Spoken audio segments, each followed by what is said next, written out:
Before we get into the video, could everyone please subscribe to my channel? Thank you so much. I am Ava Jones, a 32-year-old housewife. I have been married to Matto for 3 years and lived with my in-laws at their home, where our family is about to grow. I am currently pregnant and the birth is imminent.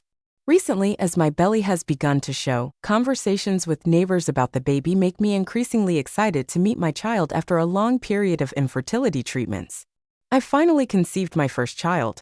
There were times during treatment when my spirit nearly broke, but seeing my baby's growth during regular checkups always soothed my heart. While I have some nerves and anxiety about giving birth, the joy and anticipation far outweigh them. Incidentally, my doctor has informed me that the baby is a girl. Regardless of whether my child is a girl or a boy, I plan to enjoy whatever path they choose, and I am imagining a bright future for them. Yet, Matto's reaction was surprisingly different. "A girl? Really?" he said. "Yes, that's what the doctor said." "No way." As soon as he knew it was a girl, Matto looked very displeased. He was clearly disappointed. Matto had wanted a child and was very happy when he learned of the pregnancy, but now he even says, "I don't need a girl." The reaction from my in-laws was the same, nodding in agreement with Matto's opinion. "Why does it have to be a girl? Absolutely unbelievable. There's no point in her being born," they said, despite being their own child or grandchild. How can my husband and in-laws say such cruel things so casually? I felt intense anger at their words, but I desperately suppressed it, preparing myself to endure the days ahead. I began to be treated coldly by my husband and in-laws. "Ava, take good care of the baby in your belly and rest," my mother-in-law used to say to me. However, since the gender became known, she started saying harshly, "Hurry up and finish the housework, and you're so slow, it's irritating." Furthermore, knowing I was pregnant, they would deliberately make me carry heavy things. Neither my father-in-law nor Matto helped with the housework at all. They just complained, "Are you going to make us eat such awful food? Are you slacking off just because you're pregnant?" Dad is right. They only want a boy and see a girl as nothing but a nuisance. Even so, I shouldn't have to endure such terrible treatment for my child's sake. I have resisted this humiliating situation and protested many times, but they only mocked me more. Whether the coming child is a boy or a girl, they are precious. I continue to argue that they should stop belittling us, but it had no effect. Relying on us and can't even produce an heir? What can an incompetent wife like you say? Matto and my in-laws dismissively said that no matter how hard I worked or how earnestly I pleaded for them to change their attitude and help with the chores, it did not resonate with them, and I was left to wear myself out both mentally and physically alone. Their attitude only escalated. Children are a hassle and they cost money. Why don't you just get an abortion? I never imagined my mother-in-law, a mother herself, would say such a thing. My father-in-law laughed in agreement with the idea, and Matteo sneered. Perhaps they lack essential human decency. I deeply regretted becoming family with such people. After that, I minimized my interactions with them, avoiding them except during meals. I stayed in my room most of the time, and when possible I would take long walks to pass the time. I didn't want to be with them at all. However, they would come to my room to continue hurling insults, pushing me to the brink mentally. Eventually, I reached my limit, and like when I was undergoing infertility treatments, I began to cry uncontrollably at night.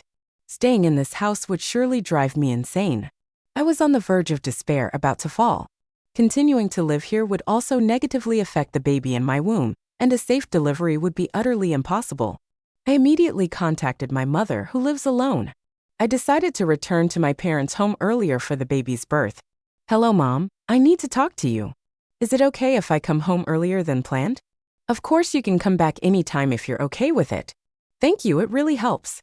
"Ava, that voice. Something's happened, hasn't it? Don't overdo it. Come back right away." Sensing something was wrong from my demeanor, my mother warmly welcomed me back. My mother is truly amazing. I want to be able to protect my child like she does. As I thought that way, I gently put my hand on my stomach. Then I quickly packed my things, and 2 days later I was able to return to my parents' home. Upon arriving at my parents' home, the warm and nostalgic atmosphere almost brought me to tears. The space was so different from the stifling home of my in-laws that I instinctively took a deep breath. At dinner, I tasted my mother's cooking for the first time in a long while, which was comforting. My mother always cared for my health. In my in-laws' home, despite there being 4 people, I always felt alone, and being back here made me realize how comforting and warming it is to have someone who understands and supports me. Although I was finally having some peaceful time, my feelings of unease hadn't completely cleared. In fact, my distress towards Matteo and his parents only grew since returning home. Not only had Matteo not come to visit, but there had also been no contact at all. I didn't mind not hearing from my in-laws because dealing with them was painful, but what was Matteo thinking? As the father of my child, he showed no concern for my health. Perhaps to him, I was no longer of any importance. Even my mother sensed something was amiss with the lack of contact from him. "Why hasn't Matteo contacted us?" she asked one day, but I didn't know how to answer and just shook my head. Without any contact from Matteo, the time for childbirth finally came. In the delivery room, my mother held my hand the entire time and taught me breathing techniques. I wondered how much time had passed since the labor pains began. My consciousness started to blur. "Ava, hang in there. You'll meet your baby soon. You're a strong woman, it'll be all right." Thanks to my mother, I managed to keep breathing even in the toughest moments. "Ava, congratulations. You did great. She's a beautiful baby." With tears flowing, my mother celebrated the birth of the baby. Happiness seemed to radiate from my newborn, and I couldn't stop my tears either. Although my heart was filled with joy, a bit of sadness lingered due to Matteo's absence. When the labor pains began, I tried to contact Matteo repeatedly. I sent many messages and made several calls, but there was no response, only the impersonal electronic tone of the phone ringing endlessly. Wondering if he wasn't answering because it was my smartphone, I even tried calling from my mother's phone, but Matteo never picked up. After giving birth, Matteo never showed his face at my parents' home, and 2 months quickly passed. The first months of parenting were busy with diaper changes, feedings, and responding to night cries. When the baby cried at night, my mother would take over, saying, "I'll take care of her, you get some sleep," allowing me to get some rest. Thanks to my mother's constant support, I was able to get through the toughest times. The parenting knowledge I learned from my mother, an experienced parent herself, was invaluable, and gradually I became capable of managing on my own. During this time, I continued to send photos and videos of the child's growth to Matteo and my in-laws, but I doubted they were even looking at them. The lack of responses made me feel they were indifferent or not even viewing the updates, which was disheartening. I continued calling without ever receiving a reply, and my anxiety and doubts only grew. After enduring this for a while, I could not leave the issue unresolved any longer and finally decided to return to my in-laws' house with my child. My mother agreed to accompany me on the trip back, which was both comforting and a relief. As I held the house key in my hand in front of my in-laws' home for the first time in a long while, memories of before my return to my parents' house flooded back, and my hands trembled when I slowly turned the doorknob. Unexpectedly, I could hear children's laughter and a woman's laughter inside, and I instantly pictured who it might be. Matteo has no female relatives, and all his cousins are unmarried men. It was clear that these were not relatives. With my mind going blank in shock, I courageously opened the door. In the entrance, I saw unfamiliar small red shoes and women's sneakers, none of which I recognized.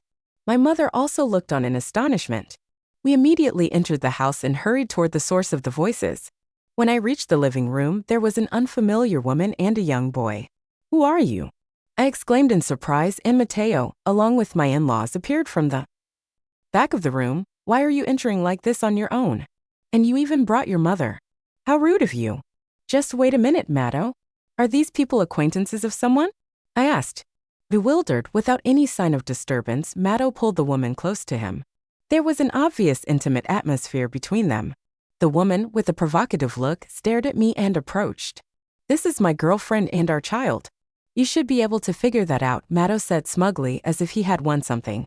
"What do you mean, our child?" I looked intently at the boy, who seemed about 2 years old. "So when you say my girlfriend and our child, you mean she's your mistress?" Calculating back from the child's age, Matteo likely began his affair with this woman about 3 years ago. "It's boring to be with someone plain like you, so I had no choice." "It's all your fault," Matteo laughed arrogantly. Despite my mother being there, they continued with their harsh words mercilessly, as usual. My in-laws did nothing to stop Matteo's behavior.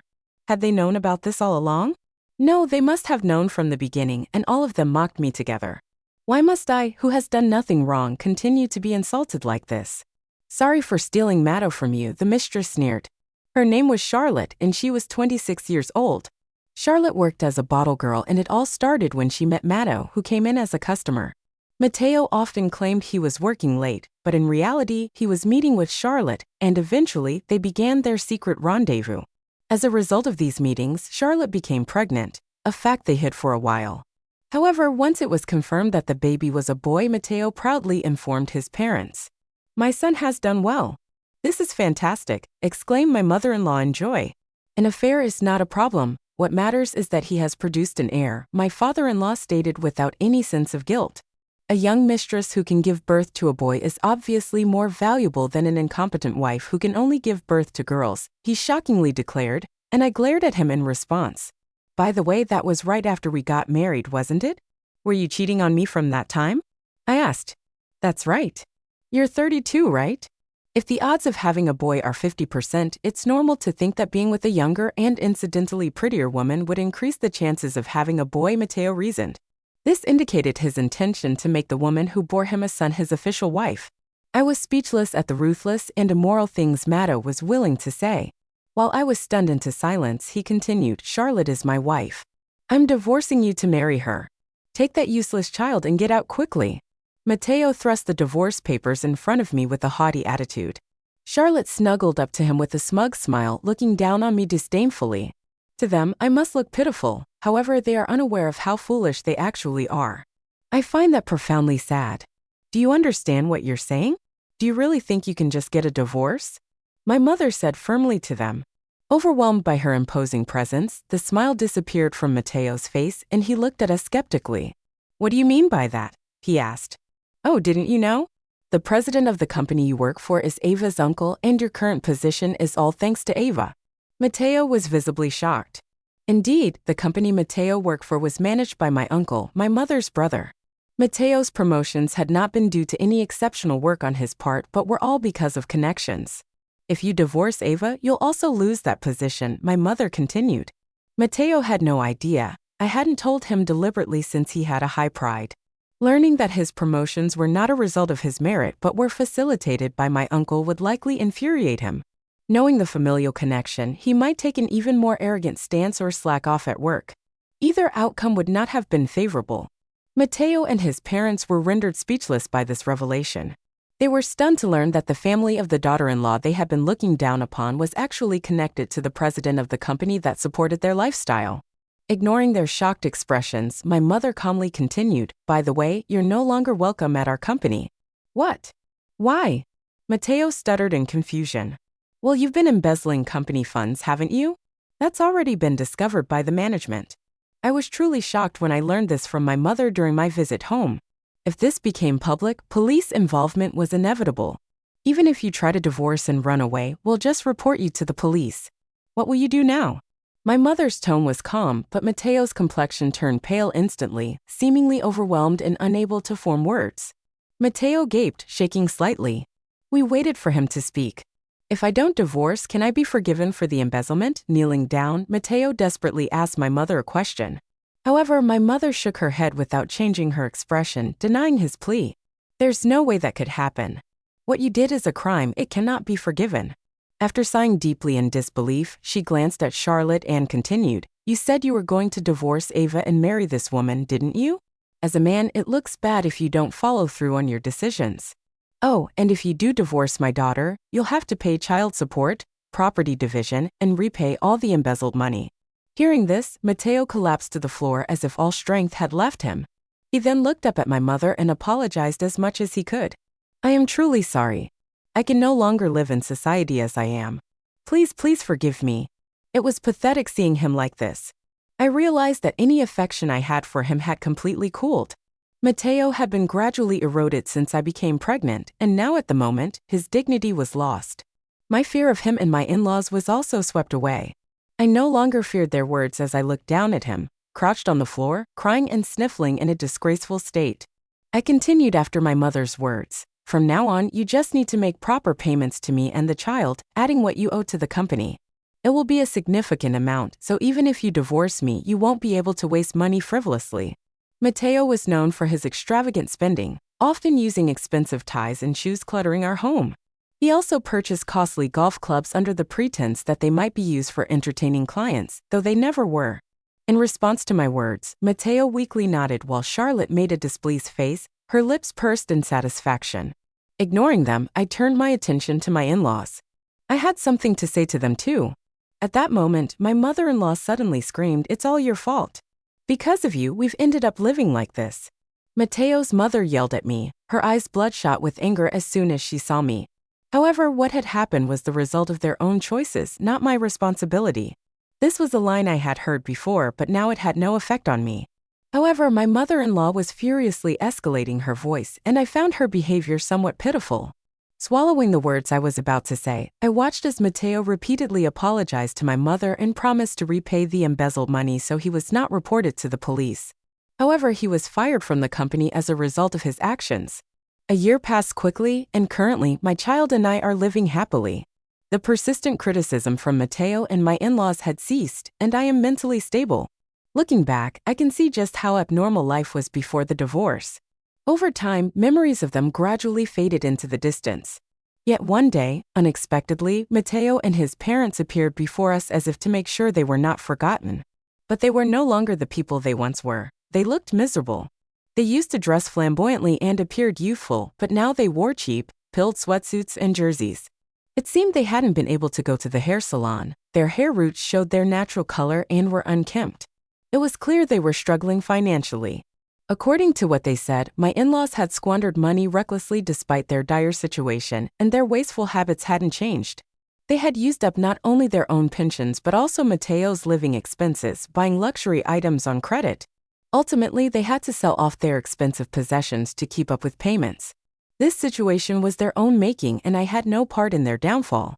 Even after being fired, Mateo still clung to his previous industry, currently working part-time while job hunting. However, his reputation in the industry had spread negatively, and naturally, the circumstances of his departure from his previous job were well known among companies, making it difficult for him to return to his former industry or secure a full-time position. He's been forced to make ends meet through part-time jobs, but it seems all the money he earns disappears with repayments, property division, and child support. He reportedly survives by buying discounted bentos late at night at supermarkets. But even knowing this situation, I couldn't find it in myself to sympathize with him. While Mateo and his parents spoke, I could only quietly listen. During this time, I noticed Charlotte's child looking around the room, being led by my mother-in-law, and realized Charlotte was not present. As I pondered whether they had not married, Mateo, noticing my gaze, said with a defeated shrug, "Charlotte left. She abandoned me once I lost my job and money." I remembered Charlotte's ambiguous expression when I had once advised Mateo to curb his extravagant spending. She was only interested in my money. I was deceived by her. Mateo exclaimed to my surprise, revealing a shocking fact. He had thought the child was his with Charlotte, but after the child grew and resembled him not at all, he did a DNA test which confirmed the child was not his. After I found out, she disappeared on her own, Mateo explained. As they spoke, holding the boy, seemingly seeking sympathy, a man appeared in the living room. He was holding a small boy who looked at me and smiled joyfully, his smile seeming to brighten everyone around him. Seeing his radiant smile filled me with affection. "Ava, who is this man?" Mateo's voice trembled with surprise. His reaction mirrored my own when Charlotte had first appeared at my in-laws' home. "He's grown, hasn't he? This is my son." The doctor didn't notice in the photos since his lower half was hidden, but actually, the child born a year ago was a boy. Upon realizing that May and Mateo's child was a boy, their attitudes suddenly changed. "Does that mean my child is a boy?" Mateo asked. "Yes, that's right," I replied. "Well done. Now we can start over." "What are you talking about?" "Oh, you should have told us sooner." "That's great." My in-laws suddenly changed their demeanor and said this with smiles. Their way of thinking was astonishingly baffling to me. It seemed utterly irrational. Do they really believe that the world revolves only around their desires? "Sorry for the late introduction, but this man is my husband, so there's no way I would start over with you," I explained. "Your husband? What didn't you hear?" "This man is my new husband," I affirmed. When I introduced my husband to Mateo, he became furiously red-faced and hurled insults.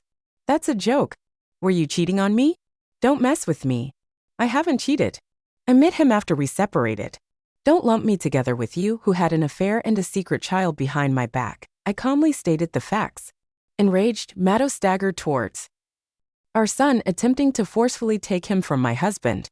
"Stop it. What are you doing? This child's real father is me. Let go of him, you bastard." At this, our son began to cry out of fear, clinging to my husband and rejecting Mateo. See, this Mateo came to his senses and lowered his hands. I glared at him sharply and said coldly, "Given that you've tried to harm the child, we can never meet again. You're truly despicable." But I didn't intend to harm him. The very fact that you came here uninvited is frightening. If you come near our family again, I will call the police. I warned them. Perhaps frightened by my words, Mateo and his parents hurriedly left our home. At that moment, I thought we would never have to deal with them again, but I was naive. Unable to give up on my son, they continued to contact us several times through messages and calls. I then hinted at getting a restraining order and firmly warned them, "This is your last warning. I will not hesitate to call the police if it continues," which finally stopped their attempts to reach out. I was concerned about Charlotte's child, but it seemed that Mateo and his parents had largely neglected their duties. Following a neighbor's report to child services, the police got involved. Eventually, Charlotte's parents took custody of the child and were raising him with love, which relieved me when I heard about it from the police. Meanwhile, Mateo and his parents had garnered a bad reputation in the neighborhood and could no longer work there, prompting them to move far away. This finally freed me completely from my in-laws.